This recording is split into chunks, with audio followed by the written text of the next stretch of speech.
memang kita. Tapi setelah guru saya mimpi Rasulullah kirim salam sama Habib Rizik, saya hormat sama Habib Rizik. Itu jadi patokan. Salah satu guru saya namanya Al-Habib Saleh bin Ahmad Al-Aidrus. Beliau ini adalah muridnya Abuya Sayyid Muhammad Al-Maliki yang paling banyak nulis kitab bahasa Arab. Hafal Quran, dari kecil hidupnya sama ilmu, sampai sekarang ngajar. Di dunia taunya ilmu. Dan beliau menantu daripada Al-Imam Al-Habib Abdullah bin Abdul Qadir bin Faqih Darul Hadith Malang. Jadi ini udah banyak banget, ini bukan sembarang orang. Habib Saleh bin Ahmad Al-Idrus. Dan saya ngaji sama beliau bertahun-tahun. Mimpi Nabi Muhammad, kirim salam buat Habib Rizik, selesai. Udah, nggak perlu ada dengerin omongan ini itu segala macam. Ya, mungkin Habib Rizik agak kenal kita, tapi kita doain beliau. Kita mungkin bukan FPI, tapi kita Ahlus Sunnah wal Jamaah. FPI madhab Syafi'i, akidahnya Asy'ari, dan pembawanya Sayyid Alawi, cucu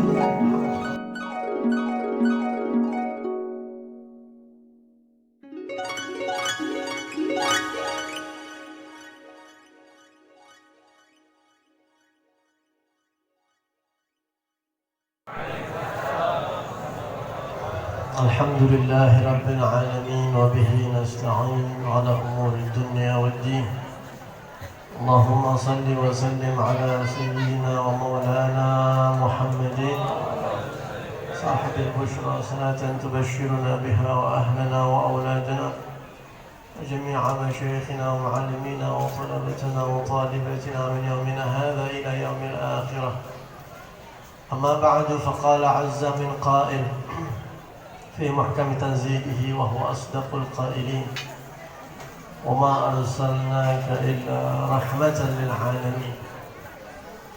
قال رسول الله صلى الله عليه وآله وصحبه وسلم إن الله كتب الإحسان على كل شيء فإذا ذبحتم فأحسنوا الذبحة وإذا قتلتم فأحسنوا القتلة وليرح أحدكم وليحد أحدكم شفرته وليرح ذبيحته. صدق الله وصدق رسوله صلى الله عليه وسلم. Alhamdulillah, bersyukur kita di pagi hari ini menjelang siang kumpul di tempat ini, terutama yang kita hormatin, mohon maaf, para habaib Habib Abdullah bin Ali Al-Attas yang tadi membacakan maulid Nabi kita Muhammad SAW, dan para habaib-habaib yang lainnya, Sayyid Zaki datang bersama saya, juga Al-Asatidah, Ustaz Yasin, Ustaz Bahuddin, Ustaz Akib, semuanya deh ini, Ketua DKM, Bapak RT, Bapak RW, Bapak-bapak, Ibu-ibu, pemuda-pemudi, mudah-mudahan kita semuanya masuk surga semuanya. Minta sama Allah agak banyak-banyak lah. Yang penting di dunia badan sehat, duit banyak, mati masuk surga. Cukup gak itu kira-kira? Badan sehat, banyak umur, duit banyak, udah meninggal masuk surga. Sama kayak satu sahabat pernah didoain begitu sama Nabi. Jadi waktu Nabi Muhammad datang ke kota Madinah, itu sahabat-sahabat Nabi yang di kota Madinah pada berebutan ngasih hadiah buat Rasulullah. Udah ditunggu-tunggu Nabi kedatangannya ya. Nabi ini, bayangin kalau Nabi pindah ke Jatimulya gimana kira-kira? Nabi datang ke Jatimulya, ya Allah, kita. Ini orang Madinah begitu, makanya disambut tala'al badru alaina min thaniyatil wada' wajib syukru alaina. Wajib kita bersyukur. Ma da'a lillahi da', selama masih ada yang mau ngajak kita ke jalan Allah. Makanya orang Madinah begitu Nabi datang ke kota Madinah, itu pada ada yang ngasih ini, ngasih itu, ngasih ini, ngasih itu. Ada satu perempuan, ibu-ibu, namanya Ummu Sulaim radhiyallahu anha, ngiri ngelihat orang Madinah pada ngasih, banyak pada ngasih ini, ngasih hadiah sama Rasulullah. Karena Nabi itu nerima hadiah, nggak nerima sedekah. Nabi itu ya. Di antara tanda-tanda Nabi akhir zaman, beliau yaqbalul hadiah wala yaqulus sadaqah. Jadi kalau ada orang ngasih sedekah, Nabi nggak makan, tapi kalau hadiah diterima sama Nabi. Makanya saya kadang-kadang kalau ada orang ngasih saya hadiah, saya mau ngasih hadiah nih buat batu cincin. Rasulullah menerima hadiah, saya ikut Nabi. Gitu, ya enak jadi menerima gitu. Saya mau ngasih motor nih buat Habib, Rasulullah menerima hadiah. Enak gak kira-kira? Oh, enak banget. Rasulullah menerima hadiah. Tapi Habibullah Haddad menjelaskan katanya, ada waktunya kita terima, ada waktunya kita tolak tuh hadiah. Kalau yang arti begitu ya, Masya Allah. Kalau kita ada orang ngasih hadiah, terima apa enggak? Main terima-terima aja kan kalau kita. Kalau orang-orang yang ahli ma'rifat, yang pandangan batinnya itu tinggi, dia punya perhitungan kapan mesti terima hadiah, kapan mesti nolak. Pertama, kalau haram pasti ditolak. Ini Pak, saya ada hadiah dari partai mau ngasih buat Bapak. Oh nggak bisa. Saya mau ngasih ini bantuan buat pesantren gitu nih dari partai atau partai Partai apa kira-kira tuh ya? Partai apa kira-kira? Oh enggak. Ini ada, kita lihat dulu tuh. Tapi kalau misalnya ini nggak ada kepentingan nih, nggak ada urusan sama akidah, kagak ada urusan sama ini itu, dia ngasih misalnya, terima apa kagak? Lihat, kata Habib Abdullah bin Alul Haddad, lihat. Ya. Kadang-kadang kita nolak hadiah, aman menerima hadiah, bagusan mana? Kalau kita tolak, dia kadang-kadang hatinya agak enak, ya Allah Habib, kenapa sih ini kagak menerima hadiah dari saya? Saya pernah nolak hadiah dari orang, dia sedih. Padahal kita ngenes sama dia. Ini orang udah susah. Ya, ini orang susah. Bapaknya meninggal. Saya datang tahlilan, ngasih hadiah buat saya. Saya bilang jangan, buat ente aja. Itu besok kepikiran, apa Habib ragu ini duit saya halal apa kagak? Begitu. Oh ternyata mendingan diterima. Kalau kira-kira kita jaga perasaan, ya kadang-kadang kita nerima cuma jaga perasaan. Ya. Kadang-kadang orang nolak juga buat biar kata dibilang Masya Allah, wah ini mah Habib ada bayar duit, ada bayar hadiah, kagak suka dunia ini. Oh maaf ya, buat yang lain aja. Kadang-kadang begitu, kata Habib Haddad, ini orang kagak bagus kayak gitu. Mendingan ente ambil karena syahwat daripada ente tolak biar dibilang ente Masya Allah. Mendingan ente ambil karena syahwat, kata Habib Haddad. Tapi orang yang paling hebat menerima hadiah Nabi Muhammad, karena itu tanda beliau menerima hadiah. Itu tanda kerasulan beliau. Jadi kayak Salman Al-Farisi nyari tahu ini Nabi Muhammad asli apa bukan. Pertama datang bawa, wahai Rasul ini sedekah, kagak dimakan, dibagi-bagi sama Nabi. Oh kagak dimakan. Rasul ini hadiah, dimakan sama Nabi. Wah bener nih Nabi akhir zaman begitu. Nah makanya ketika orang pada ngasih hadiah tuh di Madinah, ada satu perempuan ngiri. Ngirinya apa bukan ngiri pengen terima hadiah, ngiri pengen bisa ngasih buat Nabi.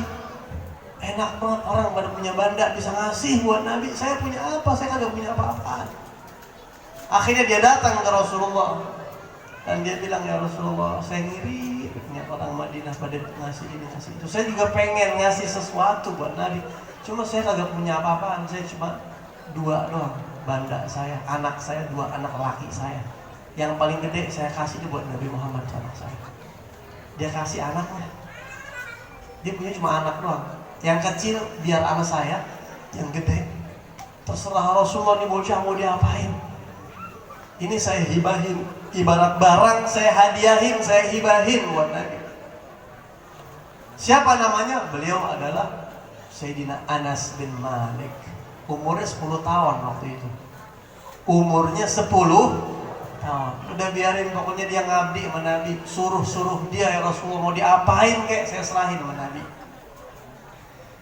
Udah, jadi Nabi ini kalau nyuruh beli, Anas beli anu gitu, warung beli ini gitu, ambilin anu, masuk ke rumah ambil ini. Umur 10 tahun tuh keluar masuk rumah Nabi bebas. Sampai beliau mengatakan, saya dulu leluasa banget keluar masuk rumah Nabi. Ambil barang anu gitu, beliin anu gitu, taruh dalam gitu, taruh ini gitu. Begitu saya balik, Nabi tahu saya benar-benar diperketat sama Rasulullah masuk ke rumah. Padahal tuh gua udah murid juga. Dah sekarang nanti jangan keluar masuk rumah sembarangan ya. Itu udah balik ke sekarang. Dibatasi sama Rasulullah. Nah, ibunya waktu nyerahin beliau ke Nabi Muhammad bilang, ya Rasulullah, ud'u li Anas. Ya Rasulullah, tolong doain ini anak saya. Doain dia biar melayani engkau. Rasulullah di Madinah tinggal 10 tahun. Berarti waktu Sayyidina Anas bin Malik meninggal umur 20 tahun. Waktu Rasulullah meninggal, umurnya Sayyidina Anas bin Malik 20 tahun. Kan diserahin 10 tahun. Apa doa Nabi? Nih doa Nabi, enak banget. Allahumma tawwil umrah wa akthir awladahu wa amwalahu waghfir lahu wa adkhilhul jannah. Ya Allah, panjangin umurnya, banyakin anaknya, banyakin hartanya, dan masukkan dia ke dalam surga. Mau apa lagi? Umurnya sampai 100 tahun lebih. Meninggal dunia Sayyidina Anas bin Malik sampai umur 100 tahun lebih. Makanya ngalamin Sayyidina Husain waktu dibunuh tuh Sayyidina Anas bin Malik. Anaknya 80 orang.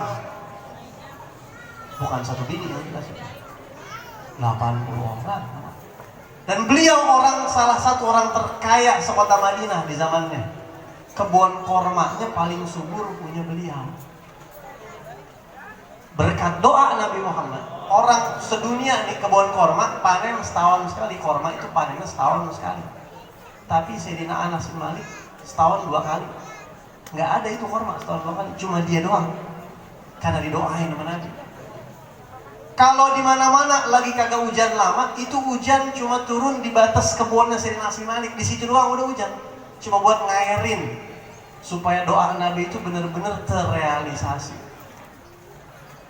Sampai umurnya panjang, bandanya banyak, meninggal masuk surga.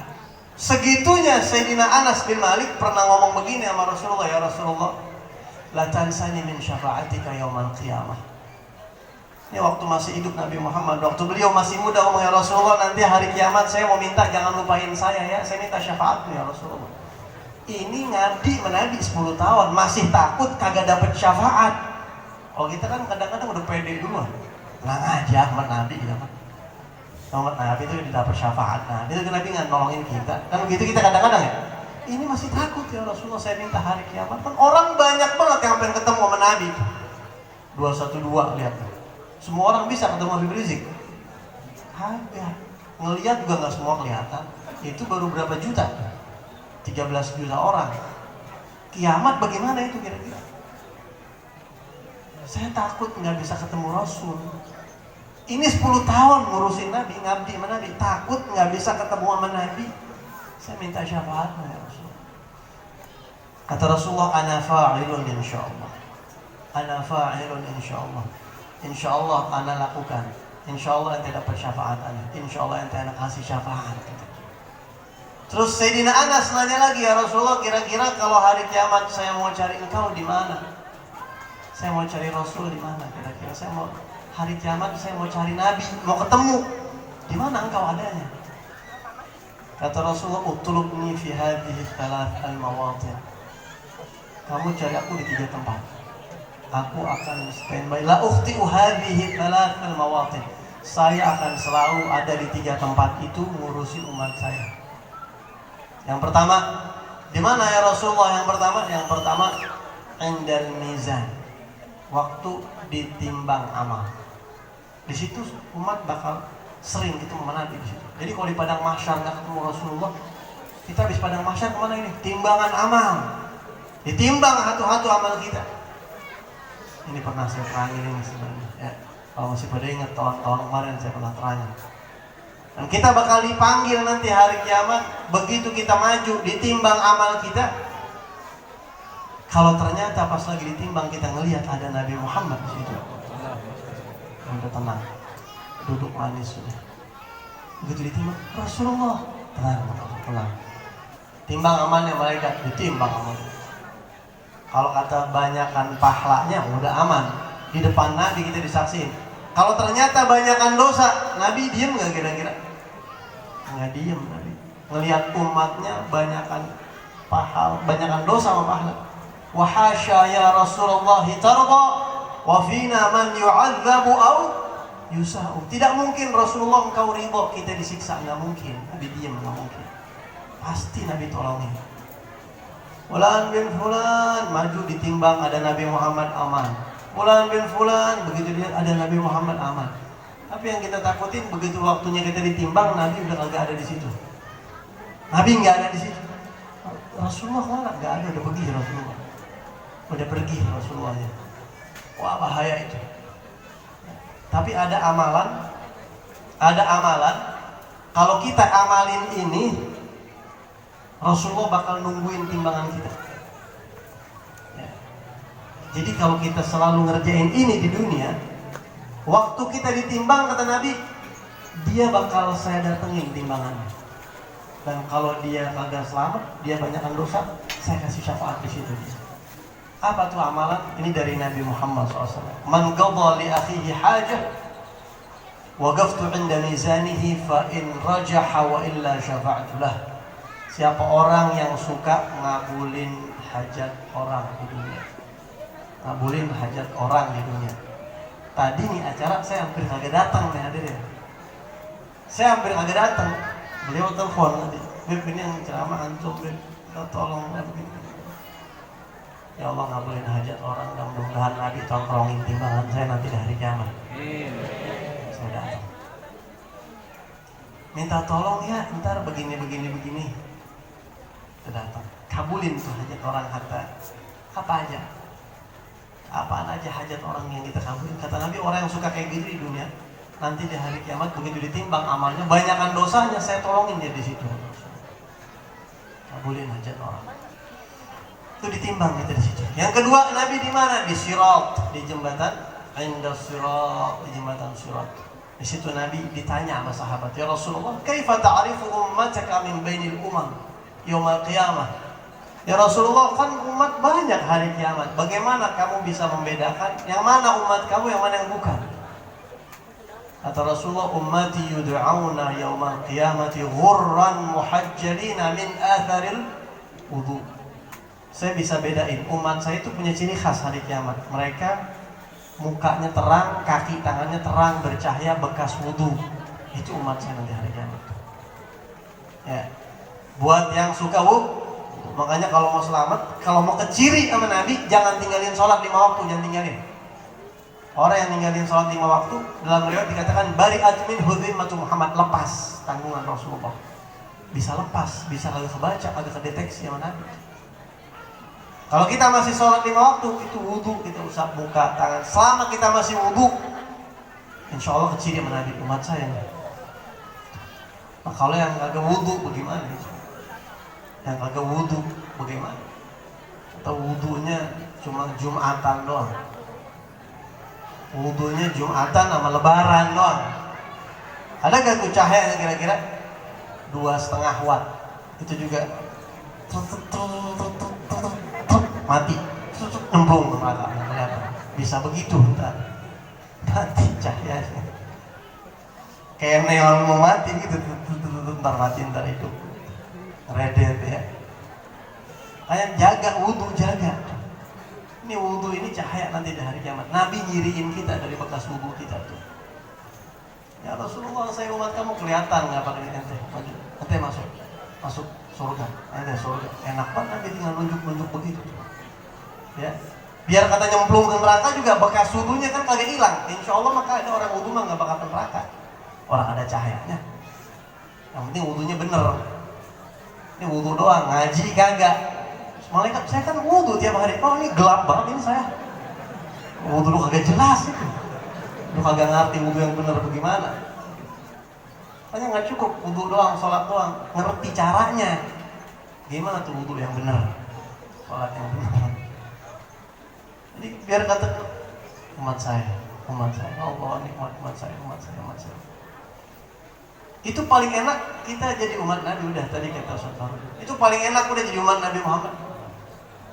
Paling banyak masuk surga itu umat Nabi, paling banyak. Surga itu kalau bulat, separohnya tuh umat Nabi, separohnya. Dalam Sahih Bukhari dikatakan, nisif ahlil jannah. Separoh sorga itu diisi sama umatnya Nabi Muhammad. Separohnya lagi ratusan ribu nabi, ratusan rasul sama umatnya ramai-ramai tumplek separuh bagi-bagi. Nabi Muhammad sendiri sama umatnya separuh.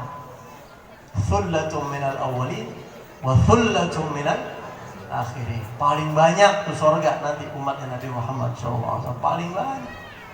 Makanya kita girang banget jadi umat Nabi. Girang nggak kira-kira? Wa mimman, sampai ada satu orang ulama, Al-Qadhi Iyad Al-Yahsubi, beliau ngarang kitab Asy-Syifa. Habib Nagib bin Syekh Abu Bakar tiap Jumat baca kitab itu kalau habis Jumatan itu, dan saya sudah hadir.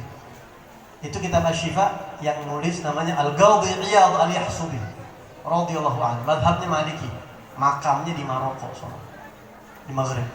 Beliau pernah bikin syair, wa mimma zadani syarafan watiha wa kittu bi akhmusayya ata'u thurayya dukhuli tahta gaulika ya ibadi wa an sayyarta ahmada li nabiyya. Apa kata beliau? Termasuk hal yang bikin saya bangga, saya merasa kesanjung, saya merasa terhormat, saya merasa tinggi banget, sampai saya merasanya kelepek-kelepek gitu, GR sampai tinggi terbang, sampai rasanya bintang saya injak pakai kaki saya. Dapat apa? Saya jadi hamba Allah dan jadi umat Nabi Muhammad. Tuhan saya Allah, Nabi saya Nabi Muhammad, itu yang bikin saya kelepek-kelepek sampai terbang tinggi. Kita kan biasanya kalau kelepek-kelepek sampai terbang tuh kalau dipuji orang, Masya Allah, lu bodoh banget, sejati mulia, lu udah paling bodoh. Wah, terbang tuh. Terbangnya paling sepon nangka, turun lagi udah. Masya Allah, pokoknya akhlak lu paling Masya Allah, terbang. Udah, biasa aja. Terbang tuh. Ini kata Al-Qadhi Iyad yang bikin saya ngerasa terbang tinggi, merasa tersanjung, merasa terhormat tinggi, kayak sampai dapat apa atau GR banget begitu. Sampai kayak kelepek-kelepek, ya Allah, seneng. Kenapa ya Imam, kenapa? Kata beliau, begitu dukhuli tahta gaulika ya ibadi, karena saya ini termasuk orang yang dipanggil ya ibadi, wahai hamba-hambaku oleh Allah. Itu yang bikin saya kelepek-kelepek tinggi, yang manggil saya hamba Allah. Wa an sayyarta ahmada li nabiyya, dan kau jadikan ya Allah nabiku Nabi Muhammad. Itu yang bikin saya udah itu sampai kayak semuanya kalah. Selamat ya Pak ya, Anda mendapatkan hadiah rumah seharga 2,5 miliar dan mobil Lamborghini. Terbang nggak kira-kira? Wah, terbang. Nggak ada apa-apanya dibanding selamat Tuhan Anda Allah, Nabi Anda Nabi Muhammad. Dunia nggak ada apa-apanya itu, sama itu nggak ada apa-apanya dunia.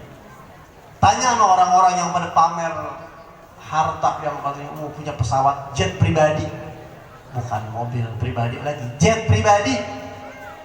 Ada orang ngomong sama saya, Beb, ini bos saya punya 3 private jet, 3 private jet. Ngerti gak orang Jawa Timur ya? Kalau nenek-nenek udah pasti ngerti. Apa itu perpetet loh. Private jet itu dia punya pesawat jet pribadi, kagak disewain. Ada orang cerita, ini bos saya nih, kalau lagi mau umroh telepon saya, lo datang ini ke rumah gue pengen umroh, naik pesawat pribadi, kota turun di Madinah, umroh ibadah semuanya, pulang lagi, enak banget gitu. Nah, itu berapa duit sekali jalan umroh? Itu ongkosnya ya total apa kalau bahan bakar pesawat apa? Nggak ada punya pesawat juga. Apa? Abtur. Apa? Abtur tuh. Oh benar atau salah itu ya? Aku lupa gitu, udah lama soalnya nggak belajar. Itu 150 juta deh sekali berangkat. Nah, mendingan kita naik travel gitu, naik pesawat. Itu paling 20 juta, 30 juta. Ini 150 juta, pulang lagi. Punya private jet, punya ini, punya itu, nggak ada apa-apanya. Saya punya Allah dan Nabi Muhammad, lebih dari itu semuanya. Cuma kitanya emang kagak tahu diri, dianggap itu biasa-biasa aja. Lebih girang punya dunia, tuh emang hati kita begitu. Kita ini punya Allah, punya Nabi, udah luar biasa. Karena kenapa? Hari kiamat kita bisa ditolong oleh Nabi Muhammad. Sayang banget sama kita. Dan yang terakhir kata Rasulullah, saya bakal tongkrongin umat saya di haud telaga Al-Kautsar. Di telaga Al-Kautsar. Jadi nanti kita nih hadirin sekalian, umatnya Nabi. Setiap Nabi punya telaga. Dan kita umatnya Nabi Muhammad itu bakal minum di telaga Al-Kautsar. Airnya itu, telaga itu lebih putih dari susu, lebih nikmat dari enak banget pokoknya. Panjang, semua cangkir disiapin sama Allah. Semuanya minum dari itu umat Nabi Muhammad. Dan kata Nabi, fanajinuhu akthar min adadin nujum fis sama. Cangkir-cangkirnya itu di pinggiran telaga udah Allah siapin, jumlahnya lebih banyak dari bintang di langit. Banyak banget. Jadi kita begitu datang nih, ya Allah ini nih Na'atayna Al-Kautsar, ini nih Allah baru niat gue di dunia cuma dengerin ceritanya doang. Nanti nih, ya Allah Masya Allah ada cangkirnya, bismillahirrahmanirrahim, minum. Yang kita suka baca tadi Maulid Tiba tadi doanya, Allahumma sqina min haudi nabiyyika Muhammadin sallallahu alaihi wasallam syarbatan hani'atan mari'atan la nadma'u ba'daha. Ya Allah berilah kami minum dari telaga Nabi Al-Kautsar nanti hari kiamat. Minuman yang enak, segar, sejuk yang kami tidak akan haus lagi setelah itu. Bayangin kita minum. Kalau kita ngebayangin nanti begitu sampai telaga Al-Kautsar, kita cari kerumunan orang yang ramai, semuanya orang pinggiran-pinggiran, banyak nih orang lagi pada nyerokin tuh air Al-Kautsar. Tapi kita lihat ada satu yang tempat paling ramai, kita samperin. Di situ Rasulullah lagi sama umat-umat itu khusus. Ya Allah paling enak dari situ ya. Ada riwayat dikatakan nanti kata Rasulullah semuanya kasih jalan buat umat saya yang mau ke Al-Kautsar dari Yaman. Itu nanti orang Yaman dapat keistimewaan khusus. Disambut, dipimpin sama Sayyidina Ali bin Abi Thalib. Ya para habaib rata-rata kan hijrahnya ke Hadramaut Yaman. Datang dan kita bilang ya Rasulullah, ini telaga Al-Kautsar. Udah deket sorga nih. Ada riwayat dalam sorga, ada di luar sorga. Saya pengen minum Al-Kautsar, disuapin sama Rasulullah. Oh tahu berani atau kagak ngomong begitu gitu ya? Berani gak kira-kira ngomong begitu tuh? Nggak tahu kita berani. Coba ente ngadep begitu ke Habib Sayyid Ahmad Al-Maliki Mekah. Saya pengen disuapin. Kalau yang ada seleboran kadang-kadang berani. Oke, guru pengen disuapin guru. Ada seleboran kadang begitu. Kadang-kadang orang takut ya Rasulullah. Oh nggak berani ini kita ngomong begitu tuh. Tapi yang enak dia, ente sini, jangan pakai cangkir, anak suapin aja. Enak ngomong gitu dilamar sama Nabi itu. Ya karena kita malu pengen ngomong, Nabi tahu sini ente sini, anak suapin. Diambil sama Nabi, buka mulut ente, suapin. Itu nikmat. Itu nikmatnya nggak ada tanda lagi itu. Jadi kata Rasulullah di situ 3 tempat itu saya akan nolongin umat saya akan perhatiin umat saya. Kata Rasulullah kepada Sayyidina Anas bin Malik. Hadirin yang dirahmati Allah. Maulid ini salah satu kendaraan kita biar kita nanti hari kiamat dapat syafaat Nabi. Ya, insya Allah Nabi nggak mungkin melupain orang yang selalu ingat sama Nabi di dunia. Kita kalau nggak maulid suka lupa sama Nabi. Maulid ini biar ngingetin kita lagi Nabi lagi. Jadi nanti khasiatnya nanti hari kiamat bakalan terasa. Sekarang belum. Mudah-mudahan kita yang pada maulid di sini nanti hari kiamat bisa melihat Rasulullah, ketemu sama Rasulullah di dunia, mudah-mudahan dalam mimpi, dan di akhirat kita ketemu nyata sama Nabi Muhammad SAW. Amin ya Rabbal Alamin. Sebelum saya tutup, saya ingin menyampaikan sesuatu yang ini kan kita kedatangan Al-Habib Muhammad Rizik Syihab Indonesia ini ya, kembali pulang dengan aman dan selamat. Alhamdulillah. Saya mau ngomong sedikit tentang Habib Rizik Syihab. Saya bukan FPI, bukan. Saya nggak masuk struktur FPI manapun, bukan bagian dari FPI. Ini saya ngomong sebagai individu saya Muslim. Saya mau kasih tahu tentang Habib Rizik Syihab, karena sekarang banyak yang benci sama beliau, banyak yang pada songong, mulutnya lancang. Jangan harap tuh dapat syafaat Nabi yang kayak begitu. Cucunya dimusuhin. Ya. Waktu Sayyidina Hussein, cucu Nabi Muhammad SAW, dibantai di Karbala. Siapa yang bantai? Orang Islam. Ya tahu tuh. Jadi keluarga Nabi emang dari dulu dimusuhin sama orang Islam. Itu sejarah bakal berulang. Antum cukup tahu, jangan termasuk dari mereka yang begini. Gitu ya. Habib Rizik nggak kenal saya mungkin. Kalau Habib Hanif mungkin teman saya. Beliau adik kelas saya di pondok, tapi ilmunya banyak dia. Kalau Habib Rizik mungkin nggak kenal sama saya nggak tahu. Saya nggak ada pesanan apa-apa ngomong kayak begini. Sayyidina Husain itu yang bantai siapa? Orang Islam. Kata Al-Imam Ibnu Arabi, itu orang-orang Islam yang pada musuhin Sayyidina Husain, yang pada bantai Sayyidina Husain, yang pada merangin Sayyidina Husain, andai kata pun masuk Islam, masuk surga maksudnya mama. Orang Islam katanya. Katanya kan yang pada musuhnya berisik, kita kan umat Nabi Muhammad insya Allah bakal masuk surga. Andai masuk surga, kalau ketemu sama Nabi Muhammad, muka lu mau ditaruh di mana? Di dunia saya yang musuhin, saya yang mencelakakan, saya yang teror, saya yang tembak cucu antum Rasulullah. Kata Nabi, itu yang nembakin cucu aneh. Oh, itu yang merangin cucu aneh. Andai kata ketemu di surga begitu sama Nabi, mau ditaruh mana mukanya? Kagak enak surga begitu. Di surga kagak enak kayak begitu. Ya. Dan musuh pasti ada. Musuh pasti ada. Pasti ada. Nah, ini saya mau bilang. Dulu saya mah Habib Rizik biasa-biasa aja. Enggak yang bela, enggak yang benci, biasa aja begitu. Oh, Masya Allah, Habib kita pejuang kita. Tapi setelah guru saya mimpi Rasulullah kirim salam sama Habib Rizik, saya hormat sama Habib Rizik. Itu jadi patokan. Salah satu guru saya namanya Al-Habib Saleh bin Ahmad Al-Aidrus. Beliau ini adalah muridnya Abu Sayyid Muhammad Al-Maliki yang paling banyak nulis kitab bahasa Arab. Hafal Quran, dari kecil hidupnya sama ilmu, sampai sekarang ngajar. Di dunia taunya ilmu. Dan beliau menantu daripada Al-Imam Al-Habib Abdullah bin Abdul Qadir bin Faqih Darul Hadith Malang. Jadi ini udah banyak banget, ini bukan sembarang orang. Habib Saleh bin Ahmad Al-Idrus. Dan saya ngaji sama beliau bertahun-tahun. Mimpi Nabi Muhammad, kirim salam buat Habib Rizik, selesai. Udah, nggak perlu ada dengerin omongan ini itu segala macam. Ya, mungkin Habib Rizik agak kenal kita, tapi kita doain beliau. Kita mungkin bukan FPI, tapi kita Ahlus Sunnah wal Jamaah. FPI madhabnya Syafi'i, akidahnya Asy'ari, dan pembawanya Sayyid Alawi, cucunya Nabi Muhammad SAW. Bukan koruptor, bukan orang biasa, bukan. Cucu Nabi yang udah ada ubannya. Hormatin beliau karena tuanya. Sayyid, punya ilmu, kagak pernah ninggalin sholat.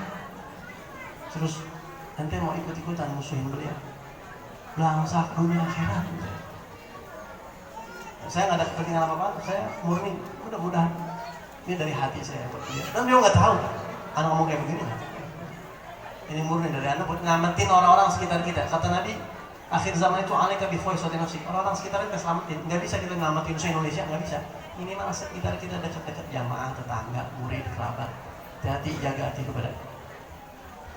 Gitu ya, kita doain Habib Rizik, mudah-mudahan Allah jaga. Yang niat jahat sama beliau Allah balikin kejahatannya. Amin. Wa ila hadratin Nabi al-Fatihah. Alhamdulillahi rabbil alamin arrahmanir rahim. Maliki yaumiddin iyyaka na'budu wa iyyaka nasta'in ihdinas siratal mustaqim. Siratal ladzina an'amta 'alaihim ghairil maghdubi 'alaihim waladdallin. Saya enggak ngomong soal rahmatan lil alamin, itu kalau dibahas panjang. Sebenarnya tadi saya ceramahnya pengen bahas masalah rahmatan lil alamin, nggak tahu apa jadi ngomong begitu. Emang udah Allah kasihnya begitu ya, ngalir. Ceramah apa adanya. Saya tadi niat pengen ngomong dibahas wa arsalnaka illa rahmatan lil alamin. Saya mau pretelin itu masalah rahmatan lil alamin, biar kita jangan dikit-dikit lo kagak rahmatan lil alamin, radikal, lo radikal, kan begitu tuh, sering banget begituin tuh kadang-kadang kita. Padahal dia kagak ngerti apa itu rahmah. Orang-orang yang suka bilang rahmatan lil alamin, coba tanya definisi rahmah itu apa, belum tentu dia tahu. Ya, jadi hati-hati, akhir zaman banyak fitnah. Mudah-mudahan Allah jaga kita, keluarga kita, tetangga kita. Ini aja yang bisa saya sampaikan. Mohon maaf, saya nggak bisa ikut acara sampai akhir. Saya ada acara lagi di Cibarusah. Minta maaf banget ini ya. Sebenarnya di sono duluan tadi, tapi saya bilang ini dulu lah yang dekat rumah kita. Jadi kita permisi duluan, minta maaf, nggak makan dulu, langsung ke Cibarusah. Ini lumayan jauh, takutnya berubah sana siang, maaf. Ya, ini aja yang bisa saya sampaikan. Mohon maaf kalau ada kata-kata saya yang kasar, kurang baik, kurang sopan, mohon dimaafin, diridhoi. Dan saya mohon maaf juga, saya langsung permisi, jangan ada yang salaman ya, karena jam-jam waktu. Antum duduk ngaji, nyimak ilmu lebih dari salaman, berkahnya itu. Kadang-kadang yang salaman doang kagak ngaji, kurang berkahnya, cuma salaman doang. Tapi yang ngaji, walaupun kagak salaman dari jauh, gedean dia berkahnya. Ya, jadi nggak usah ada yang salaman, insya Allah udah denger ceramah udah berkah dah. Walaupun saya nggak ada berkahnya sebenarnya. Assalamualaikum warahmatullahi wabarakatuh.